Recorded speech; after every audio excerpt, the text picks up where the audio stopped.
తెలంగాణ ఉద్యమకారులు ఇవి కూడా ఉద్యమ కోరికలు కాదు. ఈ జేఏసీ 14 డిమాండ్లలో అది ఒక మార్వాడి డిమాండ్ తప్ప మిగతా 13 డిమాండ్లు అటు కాంగ్రెస్ కావచ్చు, ఇటు బీజేపీ కావచ్చు, ఇటు బీఆర్ఎస్ కావచ్చు, ఇవన్నీ కూడా గత ఉద్యమ సమయంలో మరియు ప్రభుత్వం వచ్చిన తర్వాత ప్రభుత్వాన్ని పడగొట్టడానికి కూడా వీళ్ళంతా ఇచ్చిన హామీలే అవన్నీ. ప్రత్యేక బోర్డు ఏర్పాటు చేస్తామని చెప్పింది కూడా వాళ్ళే. అలాగే 250 గజాలు ఇస్తానని మేనిఫెస్టోలో పెట్టారు. అంతేకాకుండా ఇవాళ వాళ్ళకి వైద్యం ఇస్తానన్నారు, వాళ్ళకు గౌరవ వేతనం ఇస్తానన్నారు, అలాగే ఉద్యోగం ఇస్తానన్నారు. ఇట్లా మొత్తంగా వాళ్ళు ఏవైతే 13 డిమాండ్స్ పెట్టారో ఆ 13 డిమాండ్స్ అన్నీ కూడా ఈ పార్టీలు అన్నీ కూడా ఇచ్చిన హామీలే. అవి కొత్త డిమాండ్ ఏం కాదు. వాళ్ళు మరి 12 ఏళ్ళు వచ్చి తెలంగాణ వచ్చిన తర్వాత కూడా మీరు నెరవేర్చకపోతే మరి వాళ్ళ బతుకులు ఎవరు మార్చాలి? మళ్ళా చంద్రబాబు నాయుడు రావాలా? మళ్ళీ వచ్చి ఇక్కడ అధికారంలోకి వచ్చి మార్చాలా? అరే ఇవాళ మన పాలకులు, మన ప్రజలు, మన పాలకులు వాళ్ళని మనకు న్యాయం జరగకపోతే ఇంకెవరి వల్ల జరుగుతుంది? సో అందుకే నేను అంటున్న ఈ సందర్భంగా ఆర్పిఐ ప్రెసిడెంట్గా, ఒక అంబేద్కర్ వాదిగా, వీళ్ళెవరు కూడా అగ్రవర్ణాల దోపిడీ కులాలకు సంబంధించిన వాళ్ళే. అది కేసీఆర్ అయినా, అది రేవంత్ రెడ్డి అయినా, అది రామచంద్రరావు అయినా, వీళ్ళంతా కూడా ఏంటంటే దోపిడీ కులాలకు సపోర్ట్ చేస్తూ పేదలకు అన్యాయం చేస్తున్న పార్టీలే. కాబట్టి వీళ్ళెవరు కూడా మీ యొక్క అంటే ఇందిరమ్మ పంచిన భూములు తప్ప ఇప్పటి వరకు జనాలకు పంచిన సంగతి ఎప్పుడు మనం నేను అంటున్నా అదే 24 లక్షల ఎకరాల భూములు ఇందిరమ్మ పంచింది.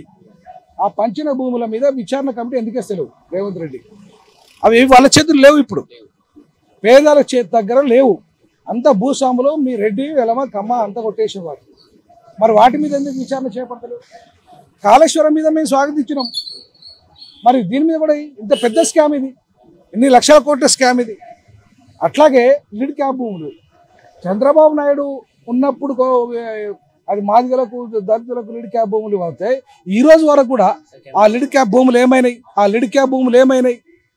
ఏమైనా 100 ఎకరాల భూములు. ఇవాళ గచ్చిబౌలిలోనే 300 ఎకరాల భూమి. అది గచ్చిబౌలిలో 300 ఎకరాల భూమి అంటే చెప్పండి, ఒక్క ఎకరానికి ఎంత గచ్చిబౌలిలో? అవంతా కూడా 100 కోట్లు. అంటే 300 ఎకరాలు అంటే ఎంత?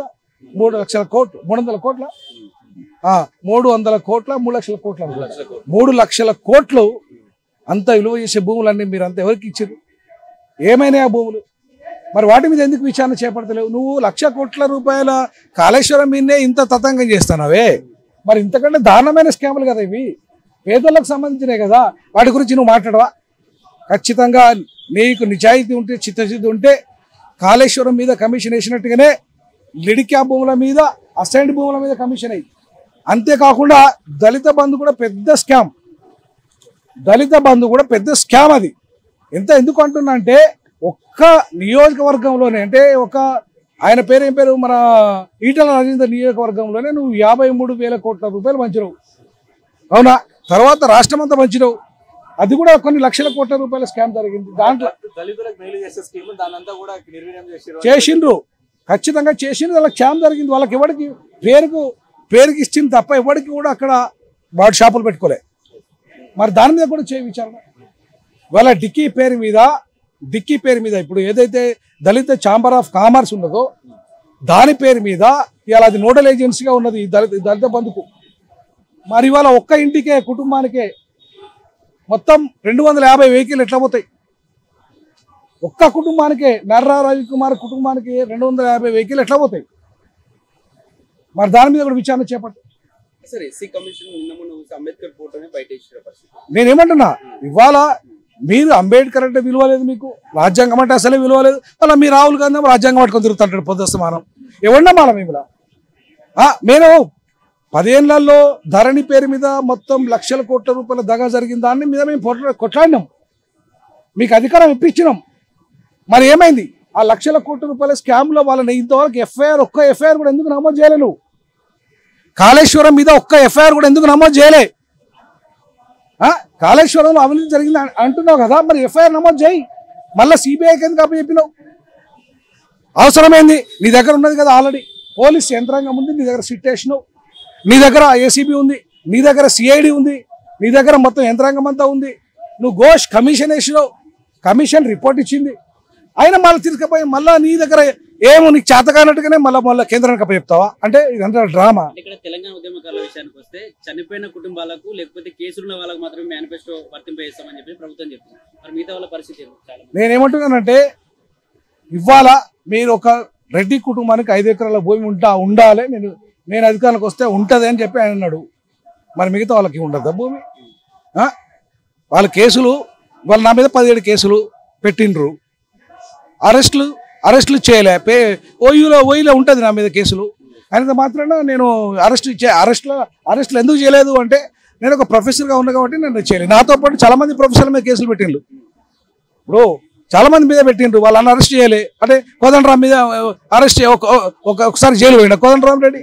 మరి ఆయనకు ఎమ్మెల్సీ ఇచ్చినావు, ఊడిపోతే కూడా ఎమ్మెల్సీ మళ్ళీ ఇచ్చినావు. ఇప్పుడు మళ్ళీ మంత్రి చేస్తా అంటున్నావు. ఆయన కంటే మేము దరిద్రమా? 12 ఏళ్ళ ఉద్యోగం రాజీనామా చేసిన, 3 లక్షల ఉద్యోగం వదులుకున్నాం. తెలంగాణ ఉద్యమకారులుగా ఇవాళ అద్భుతంగా మేము కొట్లాడినాం. మరి ఆయనకోమో నువ్వు రెడ్డి అని ఇచ్చుకుంటావు, మరి మా బతుకులేంది? మాకు ఇవ్వవా పదులు? మేము కాదా తెలంగాణ ఉద్యమకారులు? ఏంటి అసలు ఇంత వివక్షత అయింది అంటే నీకు రెడ్లకు అధికారం ఇస్తే 72 పదవులలో కార్పొరేషన్ పదవులలో 50 పదవులు నీ రెడ్డికి ఇచ్చుకుంటావా? అడ్వకేట్ జనరల్ రెడ్డే, అడిషనల్ అడ్వకేట్ జనరల్ రెడ్డే, ఈవెన్ చివరికి లా సెక్రటరీ కూడా మిగతా కులాలు పనికిరారా?